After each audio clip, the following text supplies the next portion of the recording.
Hey guys, this is Hawk. Welcome back to the channel and to another quick video tutorial about something that I feel like everybody should know and that I have noticed is oftentimes neglected. And this is actually based largely on personal experience because I actually made this same mistake myself. And that is when you are trying to level up all of your castle, your machines, your gear, all of those kinds of things. Don't neglect your servants. This is something that I actually found out later on in the game. I had not set up really any coffins with any servants or anything like that. I'd never done any of it, and I came to regret it later when I realized just how invaluable they are. So we're going to take a look really quickly about a couple things with servants. We're going to talk about how to outfit your servants and kind of what you're looking for in them.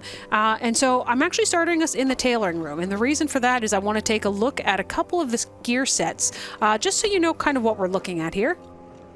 All right, so looking in our tailoring bench here, you can see these are the top levels of gear. So the Merciless Hollow Fang gear is the kind of third to last gear that you'll get in the game. And then it'll be followed by the Dawn Thorn gear. And the Dawn Thorn gear is actually used to make the Blood Moon gear, which is the best gear in the game. So if you were actually to look at my character, I am wearing Blood Moon gear. That is not the right key, but you can see here I've got Blood Moon leggings, chest guard, gloves, and boots. And it is the best gear in the game. It has a gear score of 8 for all of the different pieces. So that is something that you would be looking for your character. Now, the problem is with the Blood Moon gear.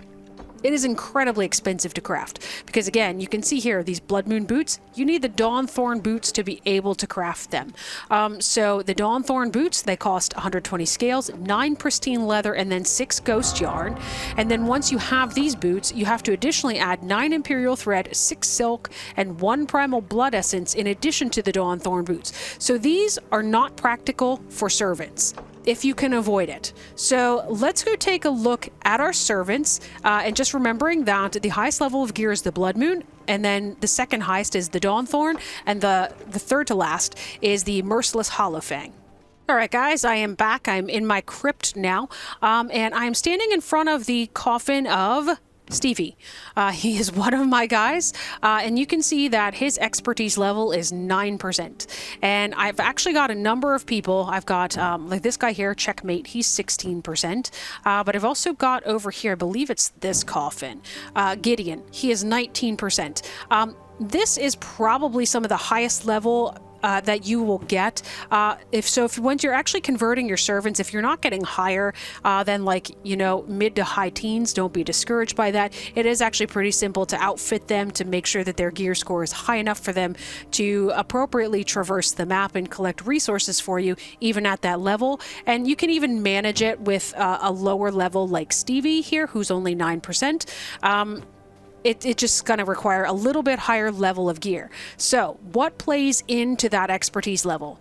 Well, very simply, it's actually the blood quality. So we've talked about that before in another video. So you can see here right now, I am a 96% scholar. If I was to put somebody in that, there is a certain roll of the dice mechanic that's involved with it. But Gideon here was probably somewhere in the high 90s or something when I put him in here. And so roll of the dice mechanic gave him an expertise level of 19%. When I put Stevie in here, he was probably something maybe like half of that. He was one of the ones that I've had for the longest time. And so he was probably somewhere around like a blood quality level of maybe 50 to 60. And so his expertise level is 9%.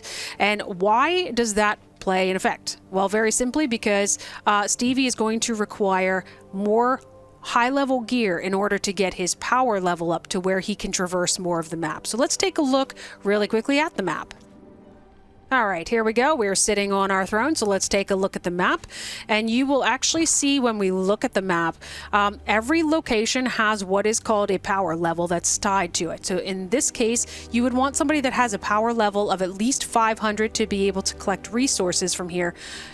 You can do it with less than 500, it just becomes far more dangerous. So for instance, if I was going to put Stevie, who's currently, I have all of his gear on me, or Gideon, so you could see if I would put him in here, he has a 0% success chance. And you can see, like, when you drag the slider back and forth, when you're only doing a 2-hour hunt, there is a high chance of injury. You have a less percent success chance rate, and it improves the longer you send them out. So once you get all the way up here, chance of injury is only 20%, and he gets a plus 20% success chance. But because he literally has no gear on him right now, they're still saying that he will fail this mission and he will in fact die.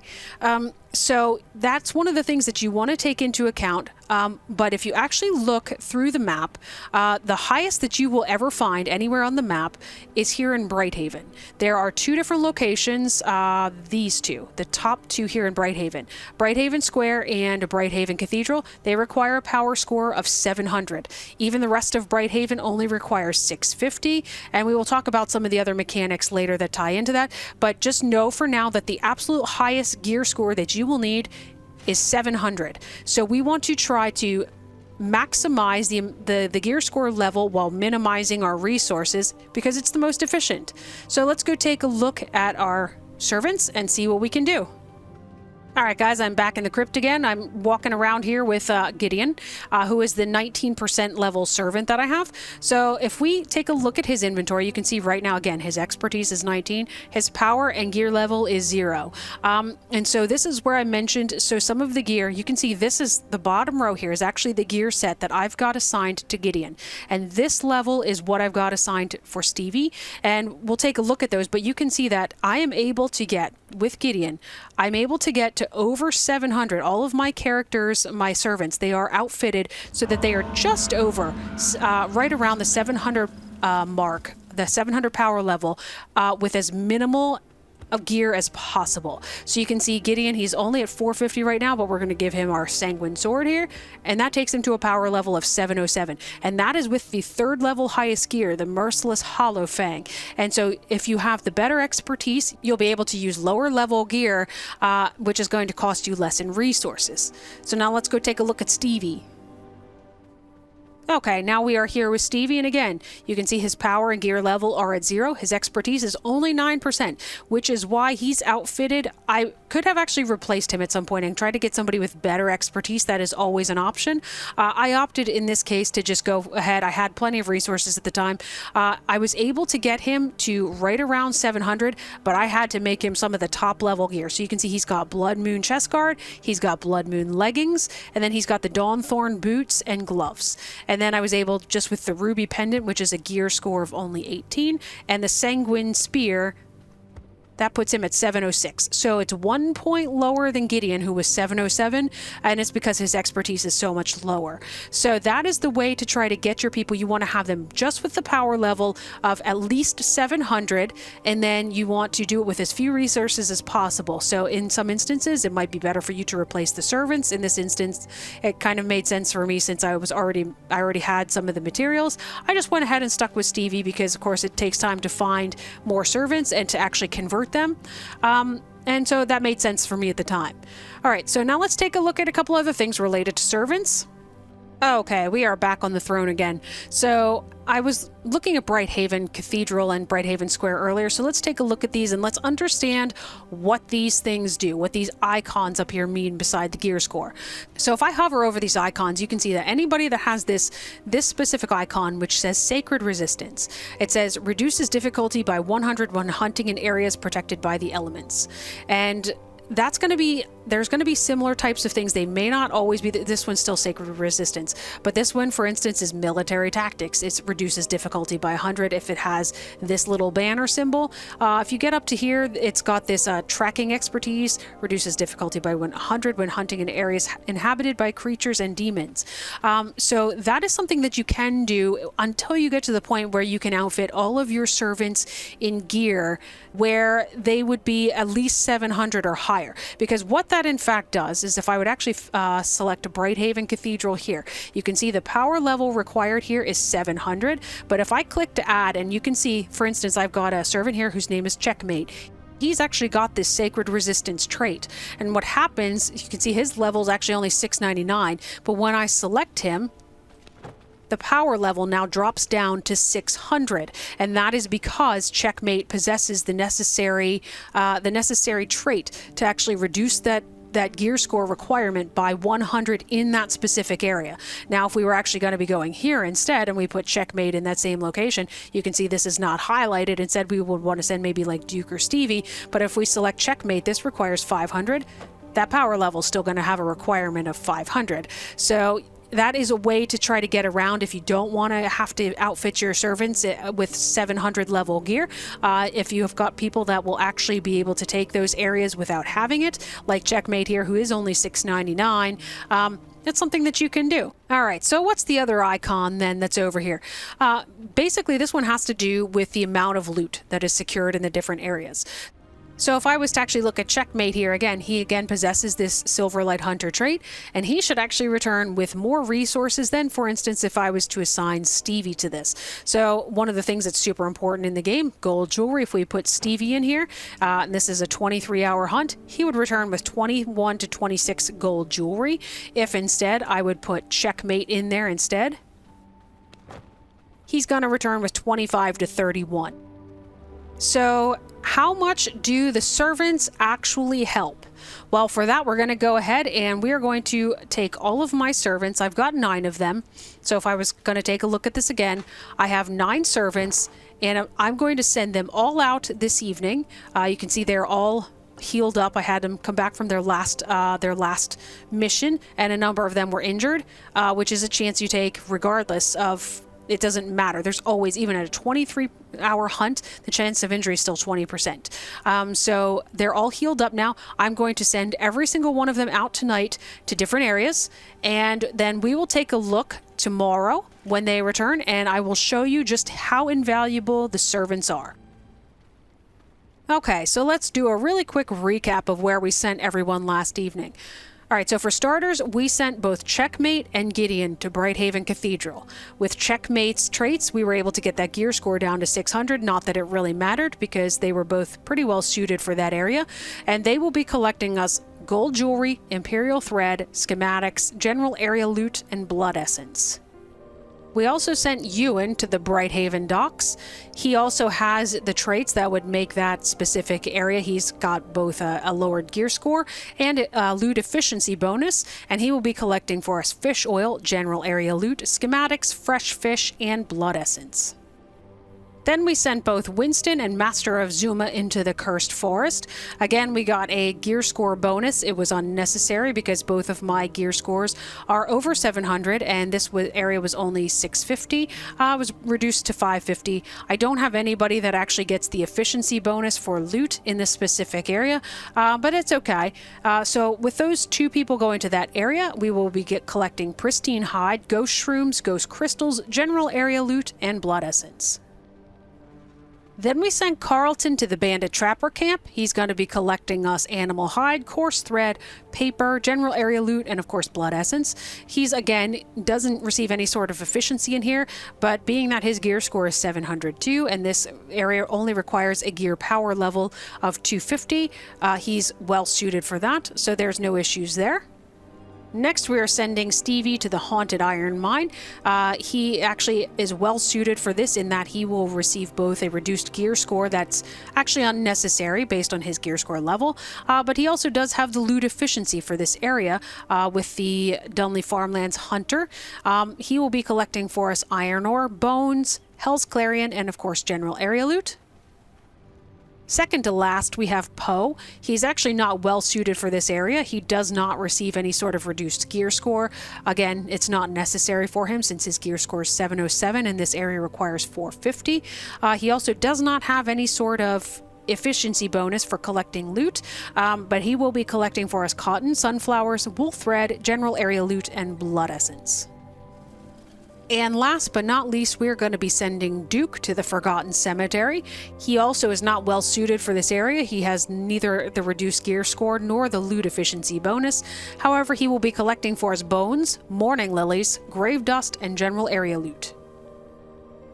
All right, guys, it has been 23 hours. All of the servants are back, and I am standing here in the crypt with my super secret means of transporting all of my resources up to the main part of the castle, and that is really just this bookcase. I just shove everything in there and I move the bookcase along with me as I go. You just go into the build menu and you should be able to drag the containers anywhere you would like. Super simple. But we're going to go ahead and we're going to summon each of the servants into their coffins one by one. You can see this is one of the doors that the servants can't open, which means they will not leave. So we're going to go ahead and we're summon them in one by one, and we'll kind of fast forward this video along at double speed so you can take a look and see what everybody's brought back, and then we'll do a final tally of all the resources at the end. So let's get at it.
All right, guys, so there you have it. That was all 9 servants were sent on a 23-hour hunt, and we'll take a look at the resources here, maybe try to, roughly tally them up. There was kind of a lot of them.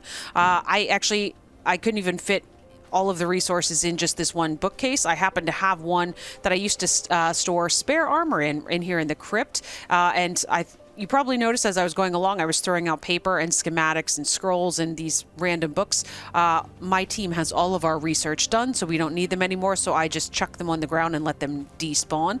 But as far as everything else, I couldn't fit it all in one chest. I had to grab a spare chest that I used to shove spare armor in for the different servants. Even between those 2 bookcases, I didn't get everything in the bookcases. So you can see I'm still carrying golden jewelry, a bunch of wool thread, some bones, some grave dust, some mourning lilies, 1 primal blood essence, and some imperial thread. In the main chest that I used to transport items up to the castle, you can see that we got a fair amount of blood essence and greater blood essence. We got some silver ore as well as some silver coins, some threads, some bones that we'll be using to turn into grave dust to use for things like making the scourge stones so that we can repair things like our jewelry, make more amulets, those kinds of things. Pristine hide that we'll be turning into pristine leather for the same reason, for repairing our armor. A little bit of sulfur ore. just a metric ton of iron ore, a bunch of Hell's Clarion, some gems, got some random cotton yarn, a bunch of ghost shrooms, a bunch of fish oil, a little bit of cloth, some more threads, some scales, which are super important also for creating armor, glass. This ghost crystal is used to make the spectral dust. That's important for things as well.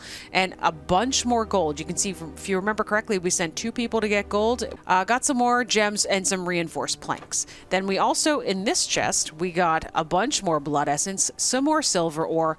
There's a bunch of gemstones in here. We got a bunch of cotton, clay, a lot of hide, and a bunch of the fish that we're going to use to repair our prisoners so that we continue tapping them for blood. Yeah, all in all, this was actually quite a successful run, in my opinion. I've never actually filled 2 full bookcases full of resources. I'm generally able to pretty well keep it to 1 bookcase plus my own inventory, and you can see that I even cleared out all of my inventory. I'm generally carrying like a fishing rod and some potions and such, and I couldn't even get it all in my inventory. I had to use a second bookcase. And so if you're looking to send your servants out, you can send them on 23-hour hunts. If you're earlier in the game where you need the resources a little sooner, kind of the nice place that we found for sending out everything when we needed resources early was to have the hunt duration at about 8 hours. Obviously, the chance of injury is a little bit lower than when you go for just like a 2-hour hunt or even a 4-hour hunt. That chance of injury does decrease more when you go to the 23-hour hunt and even the 16-hour hunt. But this one is actually a pretty sweet spot for getting resources back and doing it fairly quickly early on when you need the resources to craft your items and such. So anyways, guys, I hope that kind of gives you an idea that don't neglect your servants early. They really are one of the most, in my opinion, they're probably the most valuable resource in the game. And I know if you were clicking on this video for valuable resources, you were probably expecting me to tell you about something about like golden jewelry or iron ore or something like that. No. It truly is the servants. They take care of all of the grunt work of farming resources while you're out doing things like, you know, crafting yourself better gear and fighting all of the bosses in the game. They're taking care of the mundane tasks, and they really don't ignore them. They are worth their weight in gold, 100%. So yeah. Anyways, guys, hope you learned something. I hope you're able to apply this in your own game, and I will catch you guys in the next one.